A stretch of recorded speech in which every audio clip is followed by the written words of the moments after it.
Welcome to For the Church, a podcast for the flock of Zion Presbyterian Church in Columbia, Tennessee. We want to help you think biblically about everyday matters. Zion Church exists to join Jesus and his mission to reach people with the gospel and then to equip his people to worship and to serve.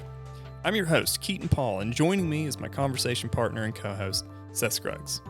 In our current moment in Zion's history, we're on a journey to find a new lead pastor. This is an exciting time, but also one that can raise some questions and concerns. In this season, we want to ask and hopefully answer some of these questions about what is a pastor and what makes a good one, how do we find one, and what's the process, what does a good pastor look like? Over the past few episodes and concluding this today is our kind of sub-series or mini-series within this this series on pastors, where we look at pastor profiles. And today we're really asking what do pastors do, and what are some good examples. And so today we're actually just asking the question about the pastor as an ordinary pastor. But before we dive into that, hey Seth, how are you? Hey, I'm good. I'm happy to be here on this chilly Saturday morning. Yeah. Before this episode goes out, I'm just happy to be here. Got a cup of coffee, talking with my friend. Yeah. I'm wearing a sweatshirt. You know, it's finally cold enough. It's finally cold enough. It's good. It is. I'm happy. I'm really excited for this one, just because we've talked so much around kind of the big names of history, Right.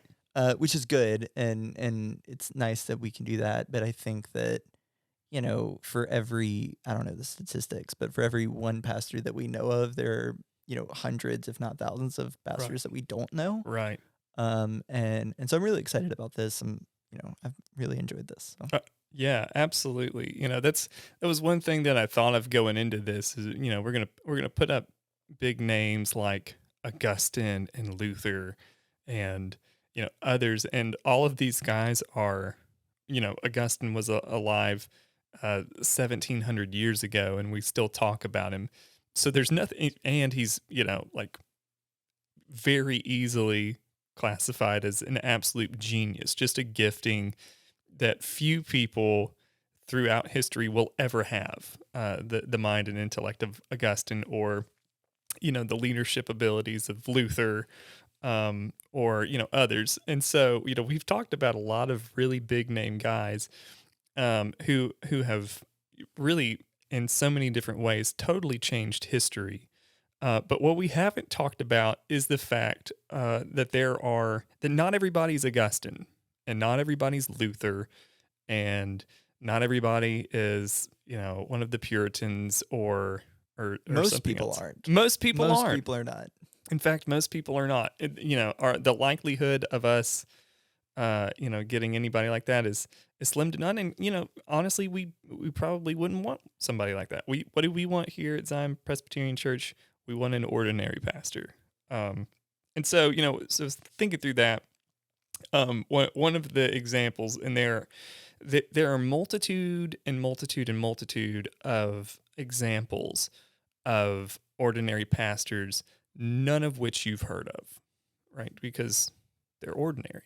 Like an ordinary pastor is somebody that's not famous.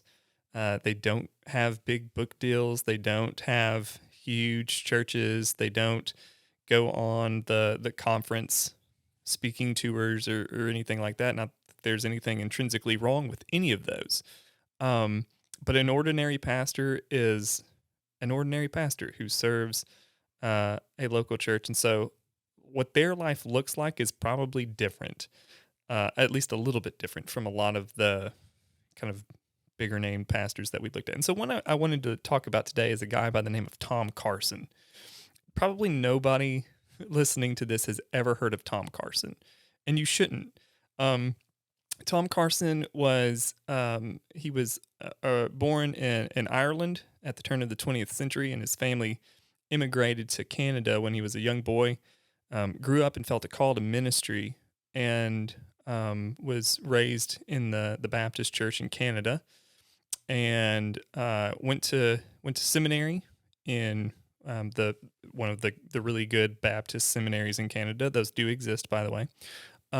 He went there, and as he, you know, was coming up through the ranks and studying, just felt a deep longing and a deep call to go and to plant churches in Quebec, French Canada. And at that time, Quebec, the region of Quebec was the most like Catholic area in the world.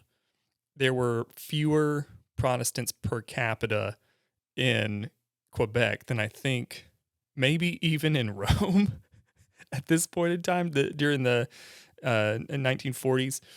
Um, like hostile, a very hostile place to be Protestant, and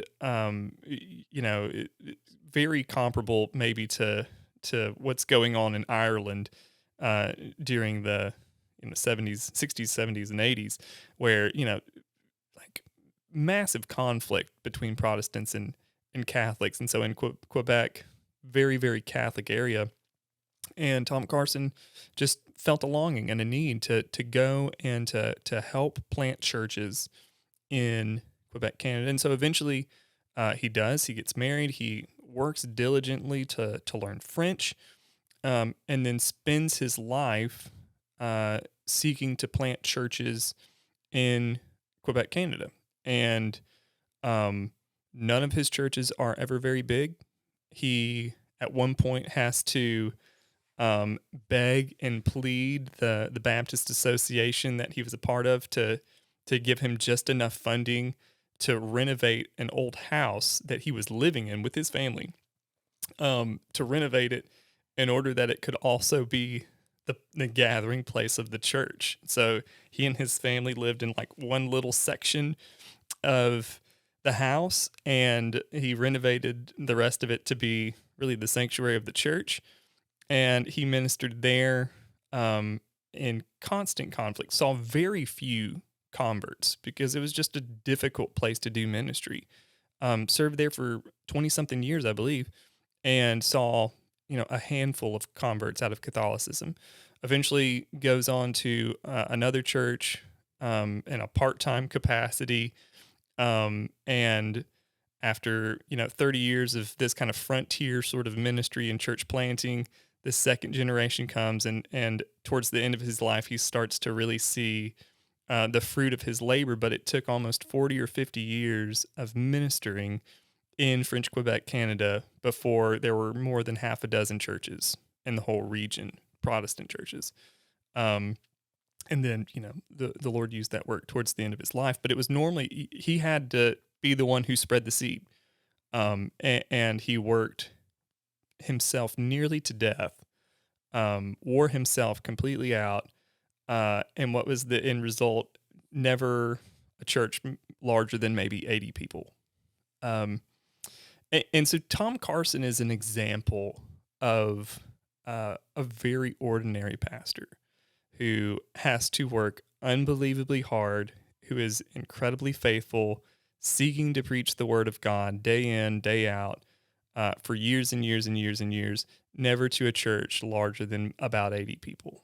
And that's what an ordinary pastor looks like. Now, the only reason that we really know the name Tom Carson, or the only reason I know the name Tom Carson, and maybe a few others, is because Tom Carson is the father of D.A. Carson, who is, I think it's not even arguable, he's the best New Testament scholar living in America today, in the evangelical world at least, without a shadow of a doubt. And, so if you've heard of things like the Gospel Coalition, he was a founder of it. He's one of the leading figures in New Testament scholarship. There are books that he's written that you just about need a PhD to even understand what he's saying, and has really a global effect. Some of the most faithful Anglican pastors today are living in Sydney, Australia, in the Sydney diocese, and he's been massively, massively influential on that diocese that are producing incredibly healthy churches in a post-Christian era. So D.A. Carson is, a really influential guy, but his dad is not, wasn't. He's going to be with the Lord, but had a very ordinary ministry, that was a lot of really hard work. There was absolutely nothing flashy about it. It was super duper messy. It was very tough. It was, he went through a period of 6 or 8 years that were just depressing. I mean, for all intents and purposes. So, that's a little bit dark. um, but I think that really is probably the picture of what an ordinary pastor's life looks like. They work really, really hard amongst a group of people for a really long time. And they preach the gospel, they share their lives, and at the end of their day, they have loved the people well. And whatever fruit comes about from it is what the Lord has done with it. But few people will ever recognize it. The Lord knows, though. And so I guess that's encouraging. But that's just a small picture, I think, of what thousands of other pastors, what their life has looked like and is looking like. And to say that there's nothing flashy about it is probably pretty close to accurate. Yeah, I want to pull two things out of that story. First of all, for the listener at home, Keaton did all of that with no notes. There no notes in front of him. He just told that story just totally from memory. Very impressive. Well, I like stories. The second thing I want to pull out, you mentioned, he never pastored a church more than 80 people. And I think that is a huge thing to think about as we are kind of moving into the next season of our church and all of that, is so much when we think about good leaders, and when we think about good church leaders, a lot of where our brains go is, will they grow the church? Mm-hmm. Will they get more butts in seats? Right. And that's a and that's a tricky line because obviously we want the gospel to go out. We want to connect with people. We want people to come in and hear the story. Right. So that their lives can be transformed and changed. Yeah. But it doesn't have to be here. Right. And I think maybe it's a little bit easier with living in a place like Columbia. Right. Where there's a church on every corner and a lot of small churches around us. Yeah. My wife's father is the head of the Murray Baptist Association. And so he's always telling us about this church or that church that has, 50 people here, 60 people here, whatever. Right. And so, I think for a lot of us in this area, it's a little bit easier to kind of wrap our heads around, like, what does it mean to be an ordinary pastor who's probably bivocational. Yep. Probably doing something else and then also pastoring. Yep. And then only pastoring 70 to 80 people at a time, if that. Right. So I think there's that piece of it. Yeah. I really like that. But as you pointed out, the fruit of that labor comes, at the end of your life. Right. Maybe. Yep. And it's easy for us when we're on social media and kind of stuck in our, heads about it, and you see pastors preaching to basketball stadiums full of people, that it's like, oh, well, they grew their church so much. Right. They're amazing. They have such a big church. Right. They must be a great pastor. Right. And those two things are not equated at all. Right. Like, the amount of people in the church is not equivalent to the effectiveness of what the pastor is doing. Right. And even more accurately, what God is doing through that pastor. Right. Totally. Because, what God might be doing is having people leave. Mm-hmm. And so I think it's important to keep that in context. I really like that you pulled that out of his story. Yeah, and I think, kind of keeping that in mind. I don't remember who said this. It might be, for all I know, it could be a total raging heretic, but they got it right. If you're not ready for revival to come to the church next door, you're not ready for revival. Yep. And I've tried to live my life like that, and spend my ministry kind of in that fashion.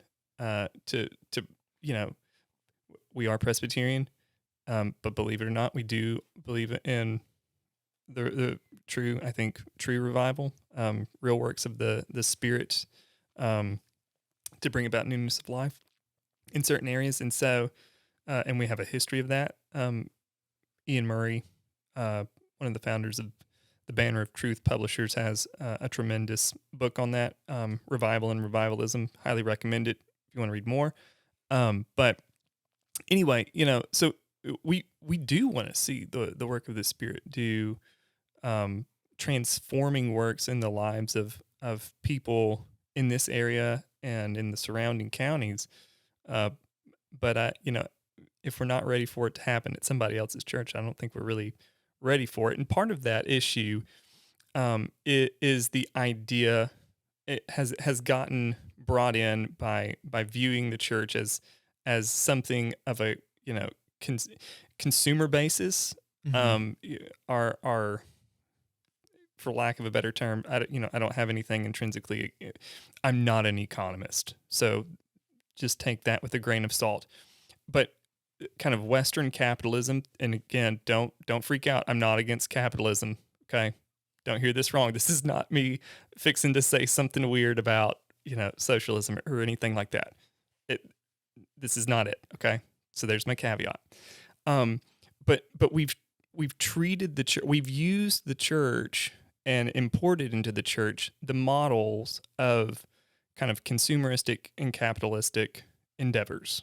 We've used business models instead of Bible models for the church. And so part of that idea and what's happened there is Christianity has taken on, at least in the West, a more consumer basis. And so we church shop, as we've talked before. And from that idea, what makes a successful pastor is a pastor with a big church. If you have a big church and a big footprint, and you're a known name, and you're a published author on whatever, if you're a pastor and the bulk of your books are exclusively on leadership, right? They don't even touch the Bible, but you've got a publishing deal. Great, you're a successful pastor. And that's actually a pretty new invention, and that's not what ordinary pastors do. And I love one of the great critiques and the assessment of pastoral ministry in the West is from Eugene Peterson. Here's another caveat. Okay. Eugene Peterson was the kind of author, paraphraser, translator, whatever you want to say, of The Message, which in our kind of world is not a great book. Usually the butt of a joke. Usually the butt of the joke, right? Fair enough. It's not a translation. It is a paraphrase. That's fine. I will say this. I'm pretty good with Greek and Hebrew. I've spent a long time studying it. Eugene Peterson's Greek and Hebrew is better than mine, which means that it's better than a lot of people's. So there's that, one. Two, Eugene Peterson does have some wonky theologies. He was a Presbyterian pastor, but it was PCUSA, and he was on the more kind of conservative side of the PCUSA, but still had some wonky views. So there's also that critique. And some of his ideas on spiritual formation are a little bit outside the bounds of what we would like. There's also that critique too. But here's my endorsement of Eugene Peterson. One, he's a fantastic writer. Like, just the way he writes is so good. He's a poet and writes like one, and so it's just enjoyable to hear somebody who's a master of the English language write. These are not so much in the Message has certain things in there that I'm like, that's actually pretty well done.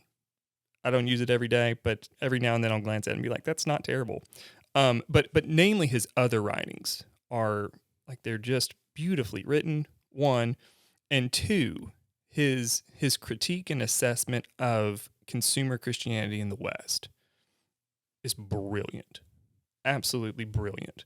So his works on kind of pastoral theology, again, some of it's a little, for lack of a better term, it's a little hippy-dippy for me, right? That's a theological term, hippy-dippy. Technical term. It's a technical term. it gets a little hippy dippy. Uh, but whenever he goes to critique, and he's like, one, he doesn't pull punches. Um, he'll state it and just put it out there.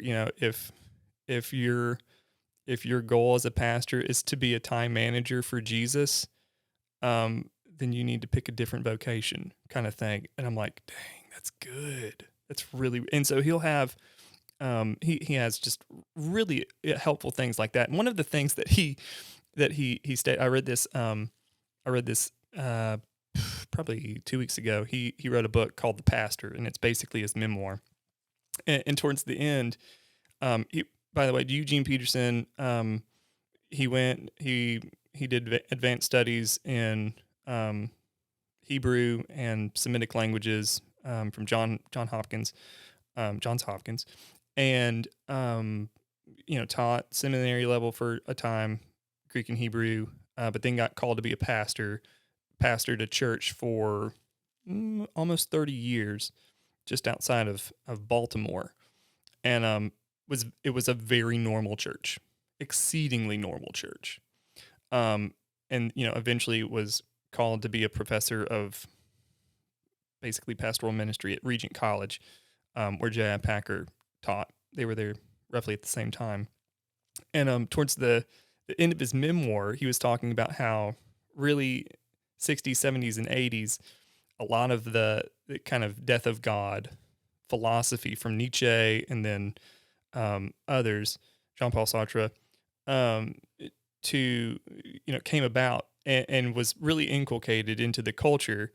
And one of the natural ramifications of that sort of death of God culture, God is dead kind of thing, one thing that Nietzsche famously wrote, was the church likewise, and how we deal with the church somewhat follows. So if God is dead, then the church will die too, unless we change. That's the narrative.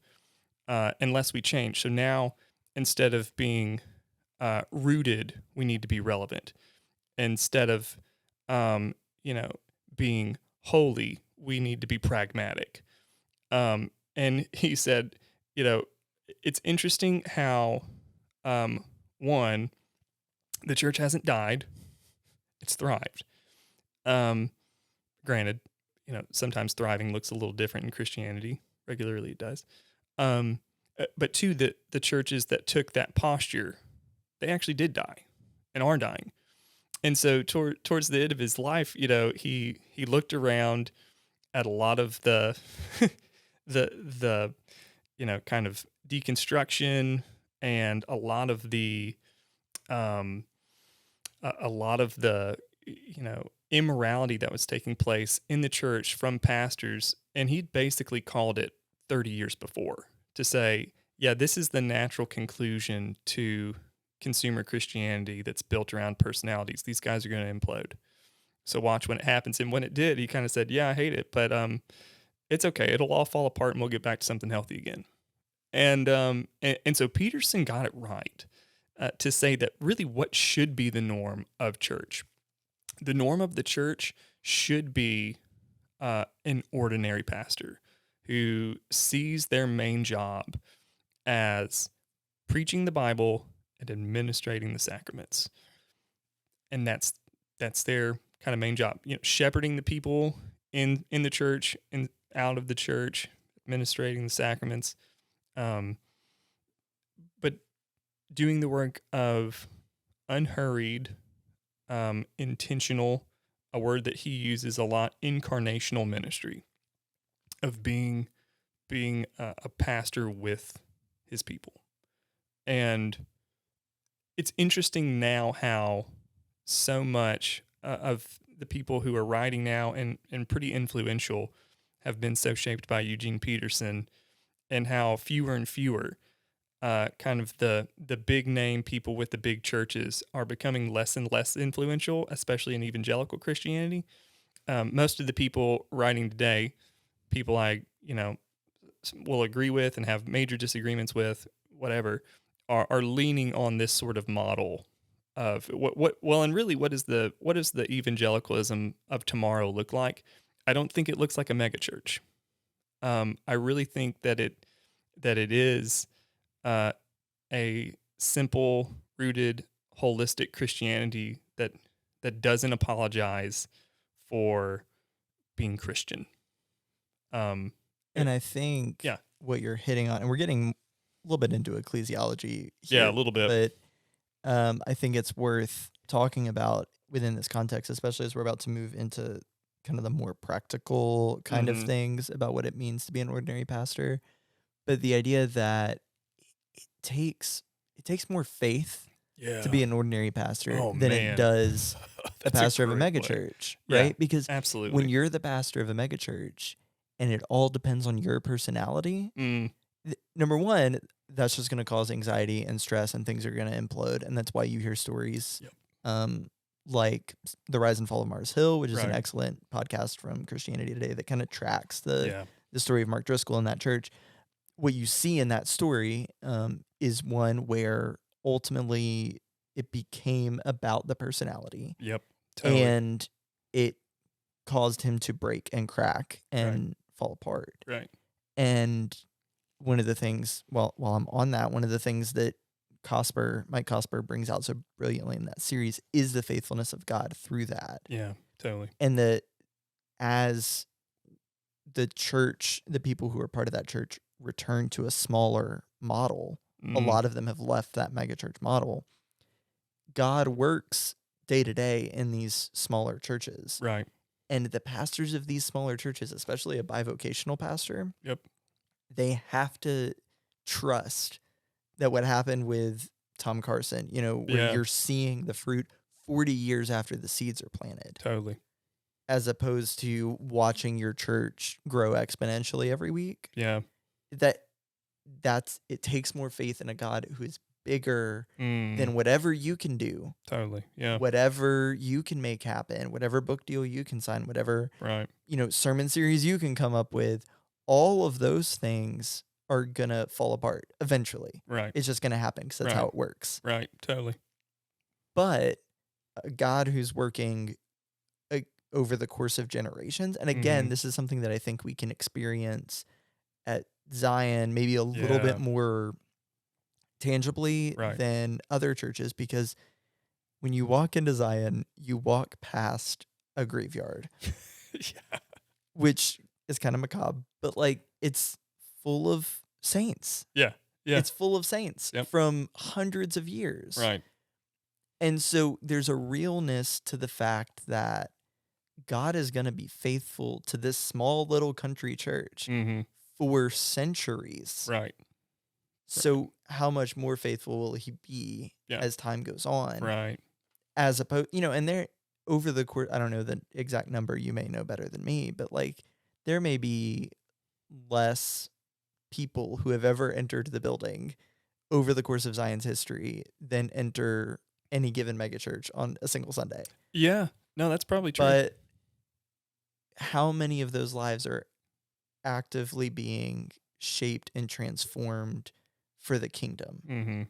And I don't mean to just bash megachurches. I think that there are plenty of very, very, very, very, very faithful Christians who are in those environments. Right. Absolutely. But I think that we can overestimate that influence and overestimate what happens in those places. Yeah. As opposed to the active incarnational. I love that word. Yeah. The act, because again, that's what Jesus did, right? Jesus, God comes down as a person to minister to his people. Yeah. And there is something, obviously, our pastors are not Jesus. Right. I would never say that. Right. But yes, there is something that mirrors that. Yeah, absolutely. We are human people who are made to exist with other human people. Yeah. And so absolutely. Having that active relationship with our pastors, with our leaders is incredibly important. Yeah, I think so. And I think, really on that note, church is intended to be incarnational, and church is supposed to be ordinary and full of ordinary people, and therefore have ordinary pastors. So back to Zion's history and all of that, We have a graveyard uh, full of very ordinary people, and we have never had a famous pastor. And Zion is not a famous church. Really, it's only, I did look up on our denominations, the Presbyterian Church in America, PCA. And one time I did look on the Wikipedia page, and we are listed at the bottom as one of the historic churches because we're one of the oldest in the PCA since we were founded in 1807. But that's it. Like, what are we known for? Having existed for a really long time. Um, and but other than that, like we're an ordinary church, and that's how it should be. And so just kind of having that idea of the church and of the pastor being so ordinary and trusting. I loved how you kind of focused in on an ordinary ministry has to trust the Lord. And like honestly, if you don't trust the Lord, take for instance Tom Carson's ministry of 40 years and hardly seeing any fruit at all. If you don't trust the Lord as a pastor, and you're really just trusting the kind of the work of your own hands, for all intents and purposes, you've wasted your whole life. Like, you spent 40 years being massively underpaid, exceedingly overworked, wearing yourself out, pouring your hearts out for others, which is always a messy endeavor. And for what? Well, if it was up to you, pretty much nothing. And so there's this beautiful desperateness of an ordinary pastor doing ordinary ministry at an ordinary church that says, unless you build the house, oh Lord, we build it in vain. And so that a pastor that has that in mind, their ministry is going to look tangibly different than let's say a pastor that a lot of people would call a successful pastor, who have more conversions on a given Sunday than Pentecost, right? So yeah, that's totally something. So kind of with that in mind, one of the questions that I've gotten before, not so much for the Q&A. By the way, this is a good point to say, if you have questions for our Q&A, there's a slot now on Spotify. You can put it down there, or you can email them to me at keaton.paul@pcazion.org. Anything at all, shoot them our way. Surely we have not answered all the questions that people would have. Surely not. But one of the questions that I have gotten, not so much about this kind of podcast, but just in general life, is another shout out to our dear friend Logan Peck. This is the third time we've shouted out to Logan Peck, I'm pretty sure. So sounds right. Yeah. Anyway, shout out to Logan Peck. One of the questions that Logan's asked me before is like, what does an average day of a pastor look like? What do you do? What do you do? And and that's a fair question. And so I kind of jotted some thoughts down. First and foremost, one, I like to think of myself as a fairly disciplined and regimented kind of a guy. That's just my bent. I love routines. I love routines, and rhythms and predictability. I love it. In high school, I really kind of dreaded the summer because I didn't have a routine. Mm-hmm. And I struggled to have a good routine. And so I made it all the way through high school and was like, I'm just not a fan of this. Even though, especially in high school, I was not a serious student, managed to still get decent-ish grades. But, didn't super love school, but I loved on the academic side of things. But I loved school because it was a great routine. Right. I knew exactly what I was going to be doing every day, all day. So bearing that in mind, that is how I am more geared towards that end. That said, there is no such thing as a typical day for a pastor. It's just not. If you are really serious about a schedule as a pastor, you're just going to have a hard time. So start off with that. Anything can happen. You can get a call at uh, any point for pretty much anything, hospital visits, um, kind of emergency, whatever. But anyway, I still have some structure to my day. So here are some like just general kind of routine tasks that I can almost always bank on. At some point in the week, I'm going to have to hit these. First and foremost, sermon prep. Now, even though we're wonderfully blessed here at Zion Pres and have been since I've been here, in that we have numerous different teaching elders. And so it's rare for any one single pastor to be in the pulpit more than like 3 times in a month, which is healthy, by the way, I think. So, but sermon prep is just a pretty routine thing of life. And time differs, and different guys need different lengths of time. I know some guys who are slow burners, and for a sermon, for them to be good and digested, they need like 20 hours. Well, matter of fact, I know one very well-known pastor who has a very high view of the Bible. I'll give him that. I won't call out any names. But for one sermon, he spends 40 hours. I don't think that's good. Pastors probably shouldn't spend 40 hours a week on sermon prep. That's a bad idea, I think, personally. But I do know guys that just for it to be, understandable, and it takes them 20 hours, because some guys are they're more crock pot type thinkers. They have to simmer on it. It has to cook a while. They have to digest it and break it down and that sort of thing. So that can take a while. I think in talking to other pastors, I'm a little bit quicker than a lot of guys. So, I think the average time for me is about 8 hours on sermon prep. If I'm going to preach in a week, it takes about 8 hours to do. I break that up throughout the week and have various checkpoints. I try to be done by and large by Thursday. That almost never happens. With sermon prep, I still kind of have other things to do, but anyway, so it just looks different for different guys. And again, sometimes the text it takes a minute before you have the aha moment. So anyway, sermon prep is a big part. That's a huge part of what a pastor does.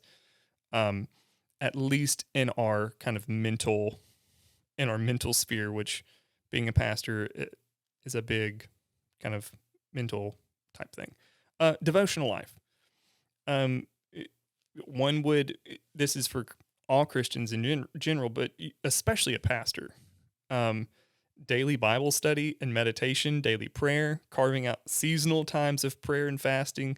That's something you want your pastor to be able to do. To be able to be a healthy pastor, surrounded by sacred things all the time, you have to have a pastor who's very intentional about their devotional life, or they will burn out. It's just one of those things. So carving out time for that daily, weekly, seasonally is super important for pastors. And that's another big part of my day. Lesson planning, lesson preparation. One of the calls of the pastor is to teach. And so whether that be Sunday school or midweek Bible studies or book studies, officer training, all of these different things requires a lot of time. And so, I don't take as much time for lesson planning as I might for sermon prep, but it still takes a fair amount of time. Sunday school is kind of a similar thing. It takes less time than sermon prep, but it still takes a fair amount of time. And I do look at kind of my own lesson prep for whatever else is kind of in 2 categories. I have the immediate stuff I'm going to be working on for like that week, but then I'm also pretty regularly reading pretty broadly. And so I carve out time each day to normally about 2:00, where, my immediate tasks I've taken care of, any sort of administrative things, I've done it. I've gotten to a good stopping point on lesson planning and sermon prep or whatever else. And then around 2 o'clock, I try to sit down and work through a book that I'm probably not going to teach anytime soon, but I'm just putting that in my quiver for later, because who knows, in 15 years I might need that. So anyway, just having time to sit and think and read and study and listen is super important.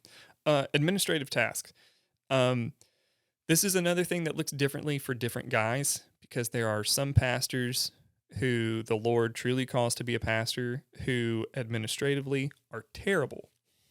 Terrible, right? I know amazingly gifted pastors that, bless them, like, they just can't answer emails. They just can't do it. Like, they probably would break out in hives if they tried. It doesn't mean they're a bad pastor. They're fantastic pastors that will spend time with you, and when they do, it's amazing. Or will teach, and it's amazing. And when they preach, they call you into the very throne room of God, but they will not answer a phone call, and they will not answer emails. And like, that's just something they're bad at. Living organized is just not something they're good at, and that's okay. There doesn't have to be a uniformity in, pastoral gifting and calling. So administrative tasks do look different for some, for different things. This is kind of my general administrative tasks, which, again, this may be more than some. It's probably less than others. But answering questions. I do get a lot of questions via email or phone call or texts. It's one of my favorite things in the world. I love it. Oh, I love it. Like, at least, biblical theological questions. When I get those, I get so excited. I'm so excited for those.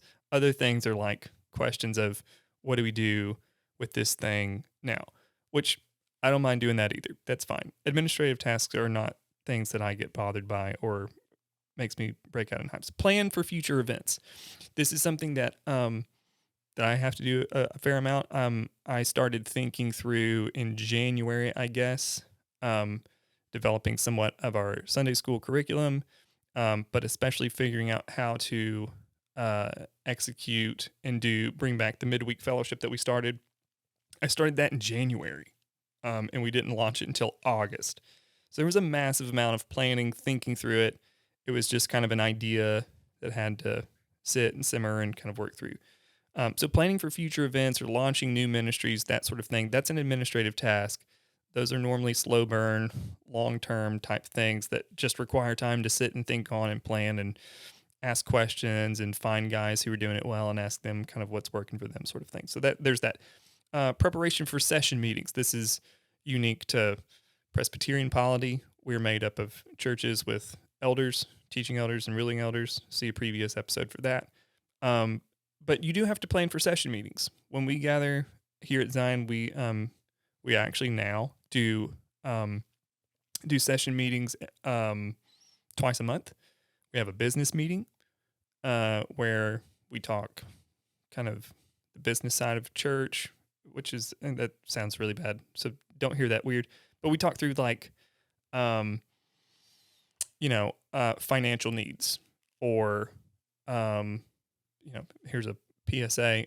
We're going to repave the parking lot because the parking lot here is pretty rough. We're going to do better days. It has seen better days. Yes. We're repaving that. Paving a parking lot costs a lot of money. So thinking through how to do that well and how to kind of allocate and do all that, it takes time to think through that and get all the information and that sort of thing. So you have to do that. Sometimes not too many sessions, at least good sessions, get really excited about that kind of stuff, but that's something that you have to do. So anyway, business meeting, sometimes session meetings, but then another time we have shepherding session meetings where we get together, we talk about each member of the church is broken up into a different group, and they have an elder and a deacon. Hopefully you know who yours are. And when we get together once a month for our shepherding meetings, we sit there, we get our list out, and we just go down the line. How's everybody doing? Who needs what? Who needs special prayer? And we talk through that, and then we spend a lengthy time in prayer, which is beautiful. That's a beautiful thing. But you have to prepare for that. You have to know your people, which takes time. You have to spend time with your people, praying for wisdom on how to care for your people well, and then kind of putting together how do we as the elders of the church kind of care for people. So that takes planning. If you don't know who your elder or deacon is, you can actually find that out on the church database online, Breeze. Yep. If you don't know how to get onto Breeze, you can contact the church administrator and she can help you with that. She can help you with that. Would be happy for that. And then planning out preaching schedules. That's actually not my job right now. I've done that before, but not now. Jeff is doing that and doing an awesome job at it. We've been preaching through the Songs of Ascent, which are awesome. It's one of my favorite sections of the Psalter. I love that. I've done it before, preached it before, and going back through it again, I've seen new things every single week. It's been phenomenal. And I'm really excited for the spring, the stuff that Jeff has planned out. It's going to be really, really cool. But anyway, planning out preaching schedules, that takes a lot of time.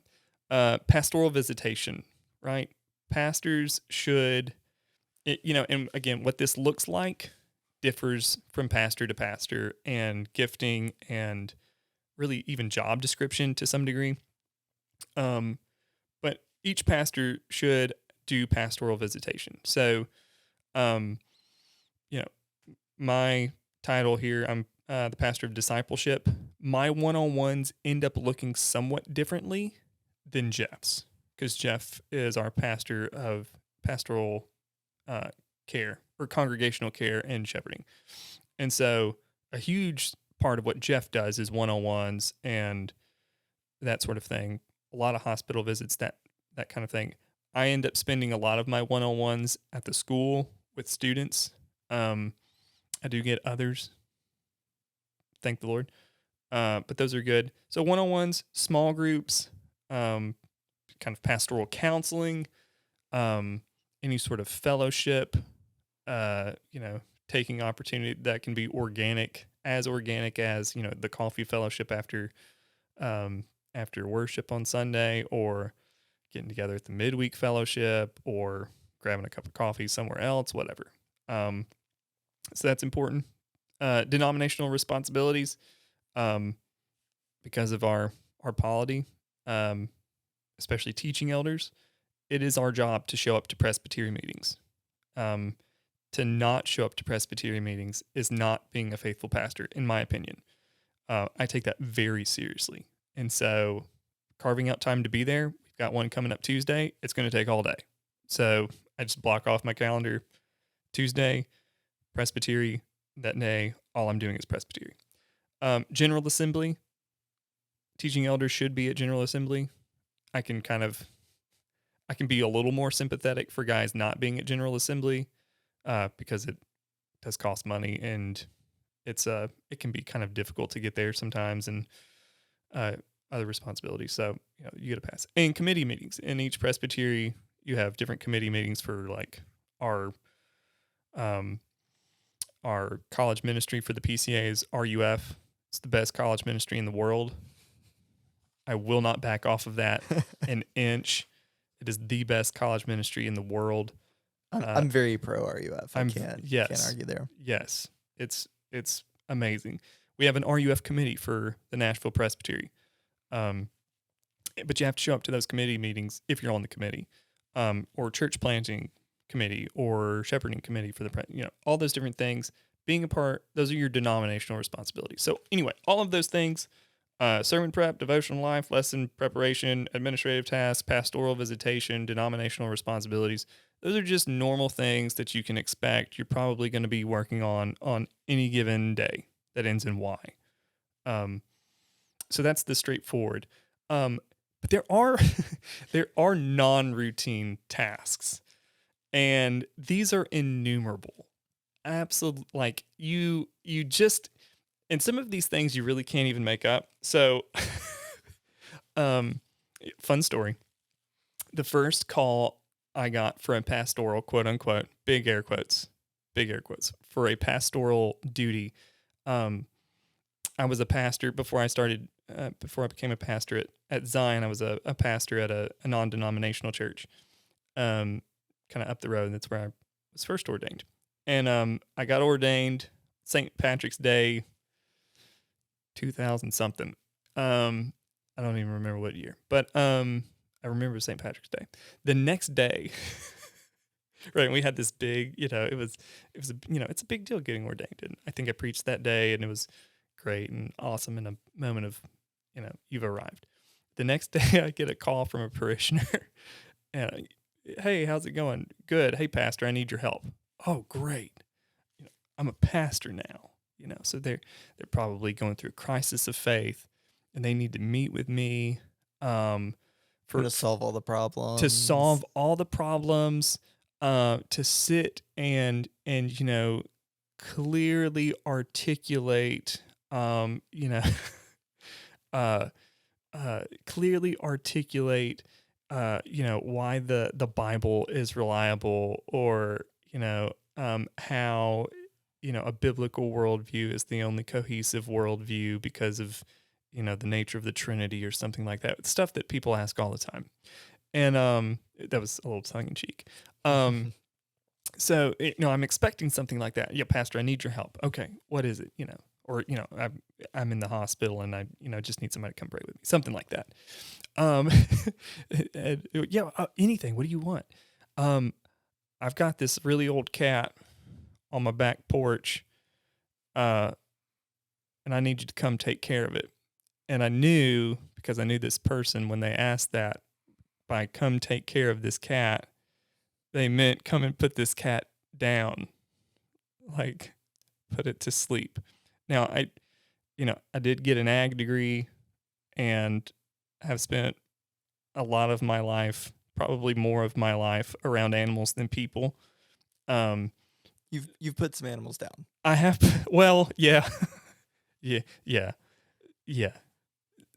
yes, but so it's not a ridiculous question, but anyway, like, that request was my first pastoral duty. Now, I did say, you should call a vet for that, because there's a better way to do it. It's a good pastoral shepherding Yes, answer. yes, a good shepherding answer as the pastor. I'm not gonna come put your cat down. Get a vet to do that. Let me pray for you, right? But those are the kinds of things, like, and that's kind of a silly story that nobody would ever think you're going to get asked as a pastor. But that was the first thing a parishioner needed of me after I was ordained. Come help me put my cat to sleep. And so you just never know.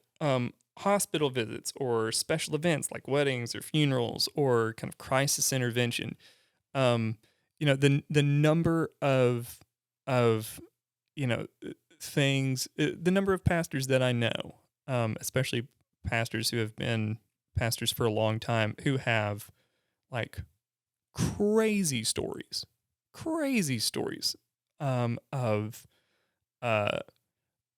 what happened this week. Well, I got a call at 3 a.m. from this guy, and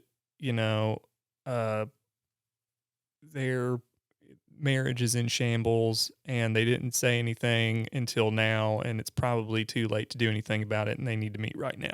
Well, okay.